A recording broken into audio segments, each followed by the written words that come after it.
keep reminding of the majority that this budget is a cut and paste budget. Mr. Speaker, if you look at this 2026 budget, compare the content to the very budget they criticized, 2024 budget, you realize that some phrases, some paragraphs were just lifted. We pointed it out to them. They will not even take their time to read the entire budget to correct it. Pages 75 and 76. Those pages are there. Mr. Speaker, if you look at the money that has been allocated to the presidency, the money, compensation alone, Mr. Speaker, is more than what is being given to a whole ministry. What a reset government. And this is a reset government that is talking about due process. They say, as for them, their governance will be pepe, everything will be pepe. Danake MPP. Mr. Speaker, if you look at table 3, there is a huge scandal at table 3, paragraph page 6, table 3, a huge scandal. I don't know whether they themselves have reported this to the OSP. Mr. Speaker, I don't know. Look at table 3, capital expenditure. Do you have the report? You're asking for page 1. Do you have the report? Do you have the report? Honorable, do you? You have the report? Pardon? You have the report? Okay. If you have the report, go with me to page 6, table 3. I want the chief whip for the majority side to finish reading the page. Is he there? Okay. Now, Mr. Speaker, capital expenditure, 2025 appropriation, what we approved in this house, 83 million. Releases, 92 million. Somebody must go to jail. Then when you come and see actual expenditure, 92 million, variance, negative 9.4.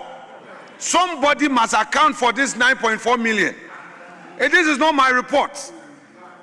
This is not my report. And you are saying that releases are in excess of 111%. How can you spend what has not been approved by Parliament? Please. Mr. Speaker, they cannot tell us that we approved expenditure item. There's expenditure line. Look at the line item, Mr. Speaker. Is the reason why we have compensation of employees. We have goods and services, and we have capital expenditure. Don't tell me that you are putting all the figures together to confuse me. In the list, I understand these numbers. I've been here for 4 terms. Mr. Speaker, capital expenditure, what Parliament approved as a line item expenditure, capital expenditure, 83 million. If you look at the actual releases, they have spent beyond the amount that this House approved. We are not interested in total envelope. The auditor is interested in the line item. Yeah, line by line. Mr. Speaker, has anybody been sent to the OSP? They came here to talk about the PFM Act. Mr. Speaker, it is clear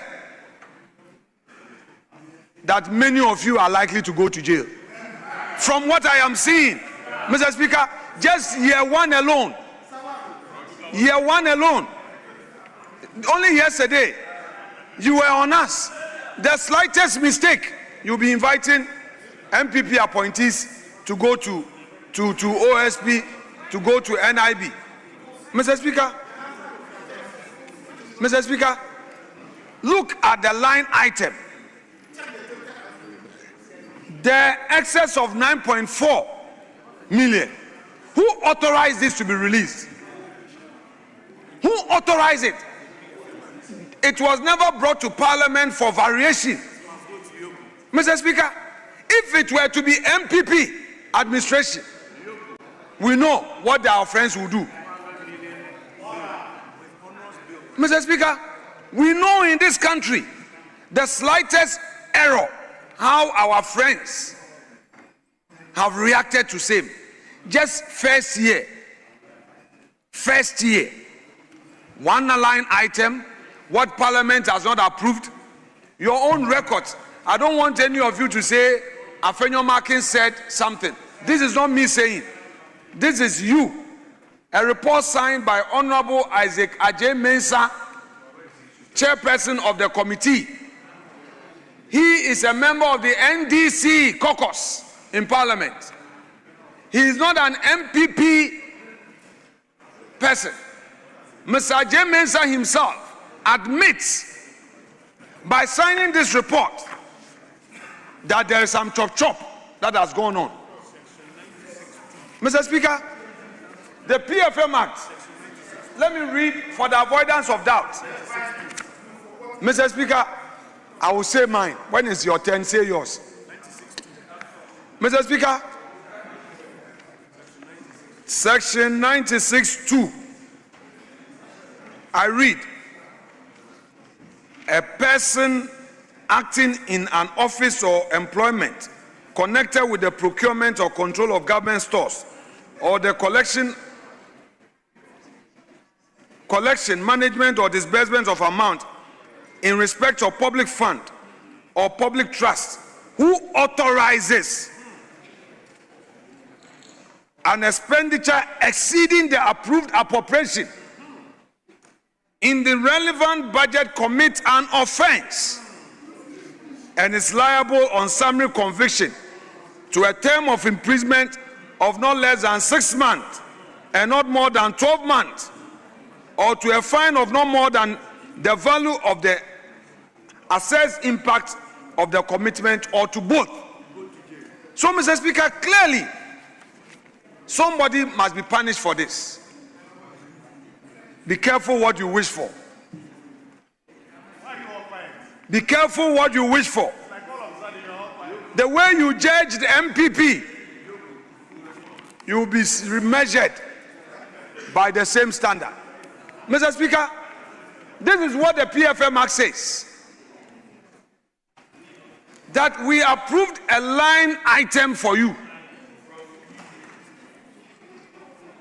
And you decided to spend in excess. Mr. Speaker, you have decided to spend almost 10 million cedis. Who spent this? Who authorized this? It was not Parliament that approved this. And your own report is saying that releases are in excess. What the PFM Act is saying is that this is an offense. Somebody must be liable for this. We've already started seeing the scandals. Mr. Speaker, this is scandal number 1 right here in the report. Mr. Speaker, we have seen it in the report signed by the chairman of the committee, not the minority saying something. It is the majority itself admitting to this. Mr. Speaker, yes, I'm concluding. Mr. Speaker, just as Honorable Anodom said, this side of the House would want to put across this point that the consideration of this estimate be placed on ice until we receive sufficient explanation as to why more than what was approved was released under this expenditure item. Mr. Speaker, this is a government that claims that it is resetting and therefore believes in accountability, probity, transparency in governance.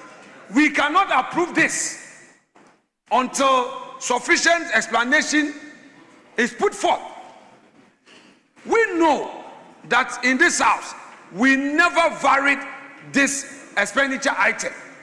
There is no evidence of that. If so, they themselves should prove it. They have admitted and they've been caught pants down. Fortunately, this is not the minority's report. These are figures that are coming from official circles. It is not a minority member who has gone for this figure somewhere. Mr. Speaker, I want to look this way so that I can make my point comfortably. Mr. Speaker, they themselves produce these documents. These data and figures have become part of the records of this house. Who produced these documents? Mr. Speaker, the ministry.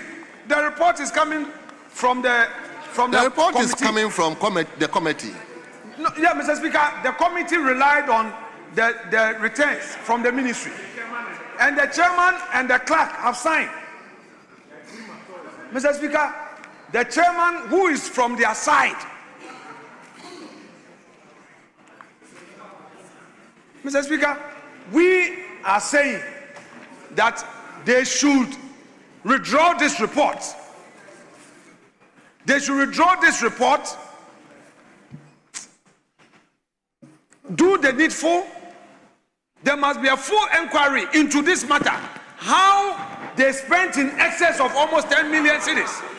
Mr. Speaker, the minority is demanding inquiry into why they spent in excess of what was approved. Thank you. We will not support this estimate to be approved. Full inquiry must be instituted to deal with this matter. Thank you, Leader. Yes, my Speaker, I thank you for the opportunity to add my voice to the call for the approval of the sum of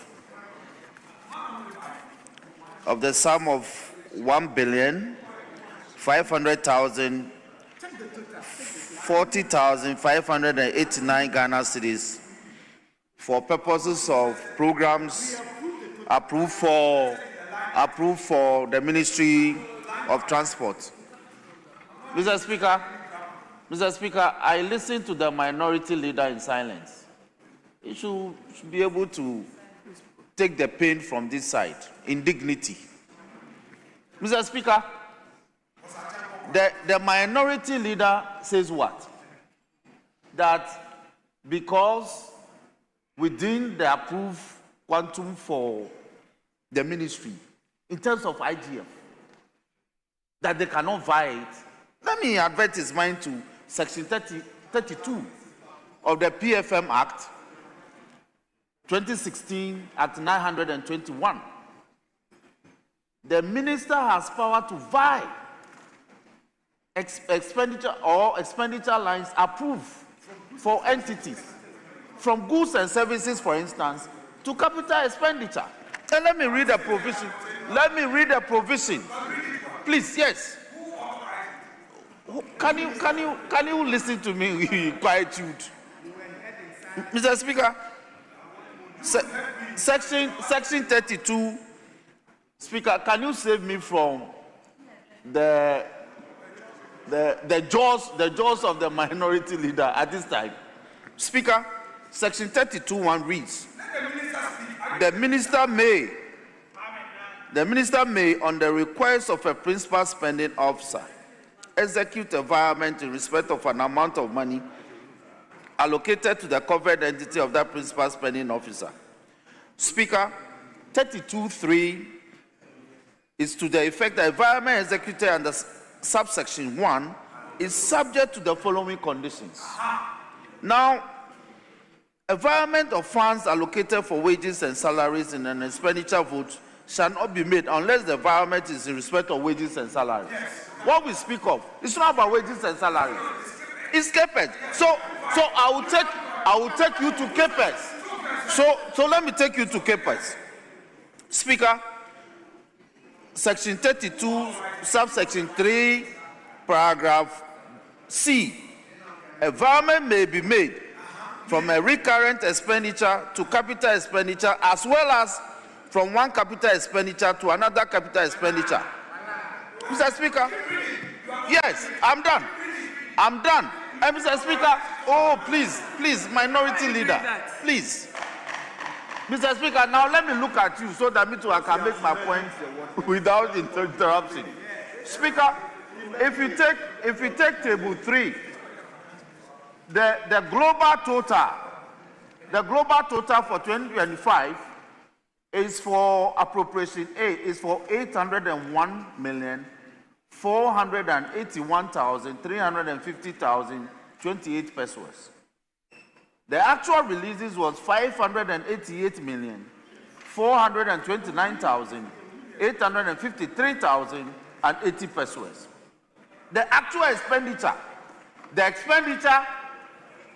as a result of which the minority leader has gone haywire and is conjuring an offense that is non-existent and is calling for an inquiry that has no basis. Mr. Speaker, listen to the figure.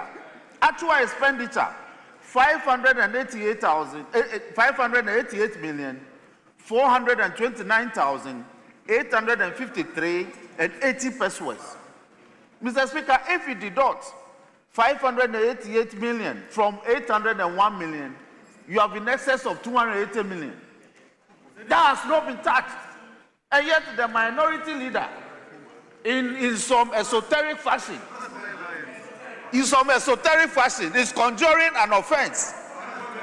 Yes, in some esoteric fashion, is conjuring an offense that does not exist, and is demanding that this side will go to jail, and that there must be an inquiry, all based on a non-existent fact, creating a scandal. And it's now the attempt is that he must use the word scandal to ensure that there's a scandal. Mr. Speaker, they have actually under-expended. And this violence occurred within the remit of Section 32(1)(3) of the PMF Act, a PFM Act, 2016, Act 921. So this attempt, to, as it were, to, what was amended? So this attempt to say that the ministry, somebody at the ministry has committed some offense is untenable. Mr. Speaker, let me therefore urge the House to join me to ask for the adoption of the reports of the committee so that the ministry can effectively carry out its mandate in 2016. Mr. Speaker, with these words, I urge the media to ignore the earlier submissions regarding the allegation of over-expenditure outside of appropriation as incorrect, untruthful, and that the appropriating was done and they expended within appropriation. They actually under-expended. And so on this room, Mr. Speaker, I invite that you put the question.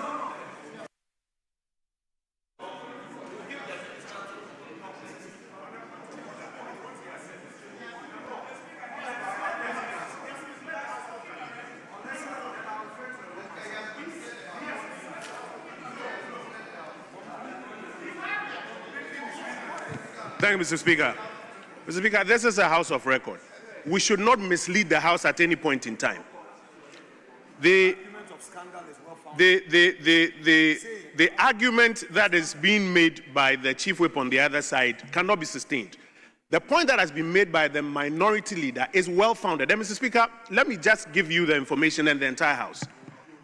This particular provision that was read was not read in full by the chief whip.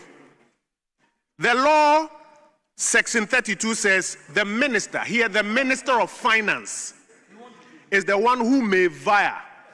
And that violation is upon a request of a principal spending officer. Mr. Speaker, in the absence of that, Section 96, as we read, holds that when appropriation is done and you exceed it, you are in contravention of the law. Mr. Speaker, the very report signed by the chairman of the committee, the report with his imprimatur on it, page 6, row 2, it starts off by saying 2025 appropriation. And Mr. Speaker, the appropriation is done line by line. Then why don't we just vote 200 billion at a go for the government? But we go line by line. Because every line is appropriated. And Mr. Speaker, the amount appropriated was 83 billion. The expenditure was 92 billion, Mr. Speaker. In fact, sorry, it is million. 83 million. The expenditure was 92. And Mr. Speaker, if indeed there was violation, the onus is on the person reporting to state that there was violation. In the absence of that, on the face of the document, there has been over expenditure. And that is why it is being requested that it be stepped down and addressed. Thank you. I'll now invite the minister. Minister.